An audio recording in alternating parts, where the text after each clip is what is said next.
guys, this is Tarot with Kittens, Weights, and Tarot, and I'm bringing you a deck review of the Green Witch Tarot by Anne Mora, and the art is by Carrie Ostegard Leonard. Hopefully I'm pronouncing her name right. So it's been a while since I did a deck review. Things got pretty hectic during the holidays, but now that things are starting to wind down, sorta, I thought I'd get a few deck reviews in. Okay, so this deck is actually one of my favorites as of late. It's been sitting on my altar for ever since I got it, and whenever I leave the house, you know, I always take a deck with me, and the Green Witch Tarot is the deck that I bring with me. So this is published by Llewellyn, and as apropos of Llewellyn, they have the large box with the big guidebook. Now I don't keep the cards in here.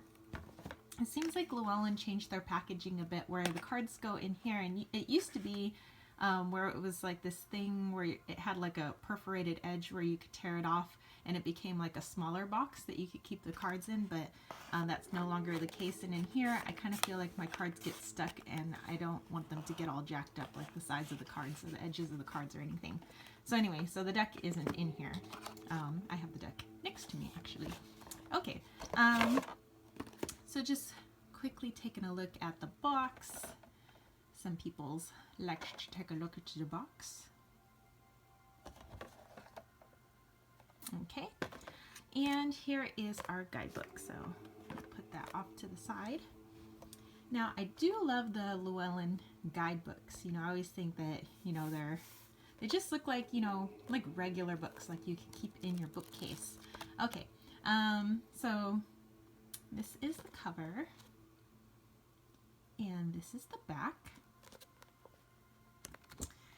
And if we go ahead, and it's always good, like I've said before, to take a look at the guidebook just to kind of see what's in here, even if it's just a little white book. You know, sometimes there's stuff in there about the author or the artist, and I just like to kind of read those things. Okay, so we got our introduction here. Got your brief history about tarot, reverse cards.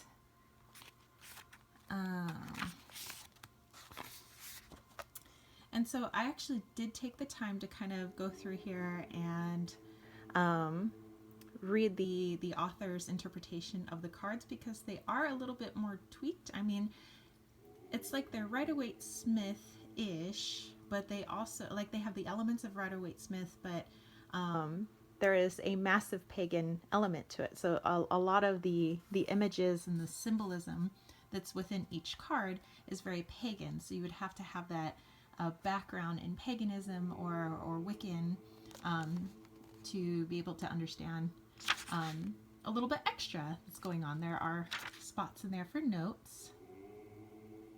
Okay, so like in here it even talks about the belt that the witch has here, the necklace that she's wearing, the things that are on her table, and then everything that's going on here, even the circle that's been cast. You know, because that's not part of Rider-Waite-Smith. That would be the part that you would have to read in here if you didn't already know that, to be able to get all of that out of the card. Okay, so this goes on into the minor arcana.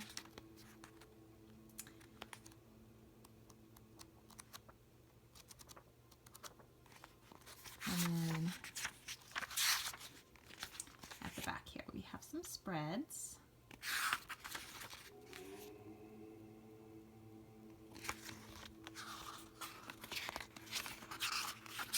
And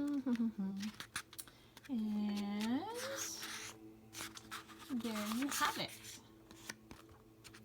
Ta-da! That's actually the backs of the cards. Okay, so let's take a look at the deck.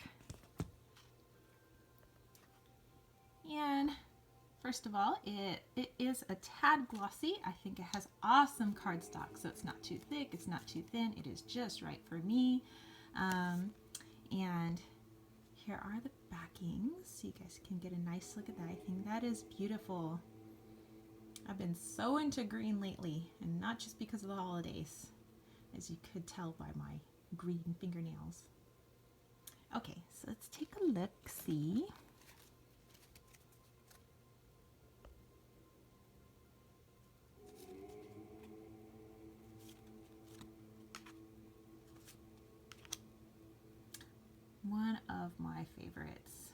the Empress, the Earth Mother. And so I just find these, like the colors, yes, to be very, very autumn, very winter, I don't know, the deeper, darker seasons. But that doesn't mean I wouldn't use this during summertime. I believe in, what was it, Elise by Wild Moon Woman. She did a review of this deck as well. And P.S. by the way, I am going to show all the cards. So if you're one of those people that likes surprises, then you may want to fast forward till the end. She said that the people in the cards, and even the animals in the cards, and the elementals in the cards, everybody just seems so loving and caring. And I have to agree. They just seem like, you know, like old friends. Like, I don't get any dark messages. Like even the Seven of Athames, which is the Seven of Swords, and you know what that looks like in traditional Rider-Waite. In here, it doesn't have the same like sneaky, some kind of plan or mischief going on. Although that meaning could still sort of be in here, it's got a little bit of a twist to it. So nothing in here seems dark to me. That doesn't mean things are sugar-coated, you know, where it's like, oh, well, hey, I am going to get that job, or hey, love will come into my life. You know, even the tower here, the wild hunt, it doesn't seem horrible to me, you know? I just feel like it's a friend that's able to give you news in such a way that you feel good about it. Where you still get the same news, you still understand what the news is, it's just in a way that's not gonna like punch you in the face. Although, you know, if you have friends that are punching you in the face, that's probably not your friends. See, the Lord of Shadows, this is death. But, you know, and I understand that if this card came up, there will be some change, some transformation, and ending of things and things like of that nature. But here you have the butterfly, you have the old man and his grandson, you have the well, you have this shadowy figure here. And it's like, oh, okay, transition is coming, and it's less scary, you know, at least for me. Maybe some of you guys don't bug out about that, but sometimes I just want a really good friend to give me the news.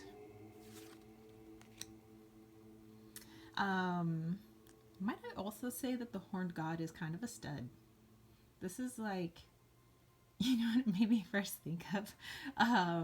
If you guys remember, was it Braveheart with Mel Gibson? Kind of looks like Braveheart back in the or Mel Gibson back in the day. I'm just saying.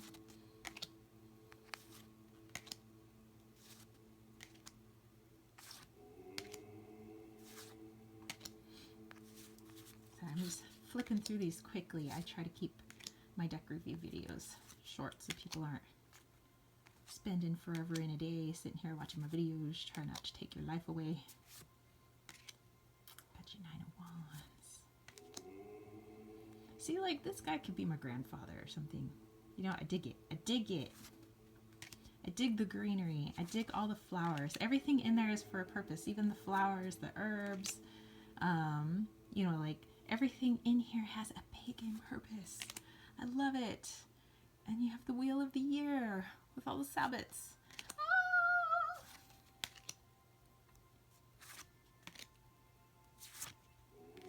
Let me rewind and go back to the World Tree.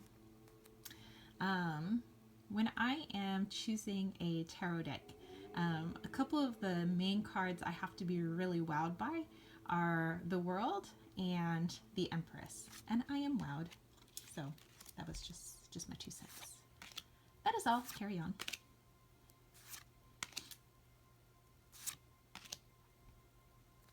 But aren't they so nice? She's like scared, but the bat's outside. No worries, man. So this lady looks like she could be my auntie. So great imagery I love the art. I love the colors. I love it all. Okay, so I'm going to give these a quick shuffle.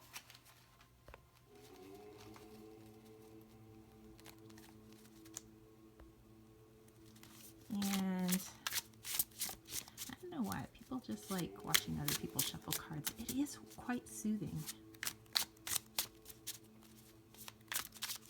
Well, it's soothing to shuffle. I don't know. It's soothing to watch other people shuffle. Anywho.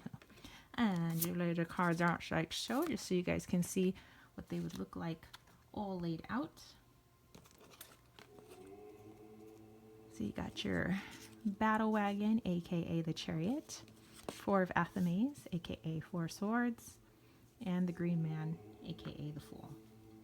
Okay, so there you have it. That is the Green Witch Tarot. Definitely check out all my other deck reviews. I think this is my second to last tarot deck that I have to review, and then you guys have basically seen every tarot deck that I own. And then I will get on to my oracle decks, which I've done a few of those already. Okay, I don't think I'm missing anything. That is it then. So if you like this video, don't forget to give it a thumbs up. Woo! Don't forget to click subscribe. Happy 2017, everyone. And I hope you have an awesome sauce day. Peace, love, and chicken grease. Peace out.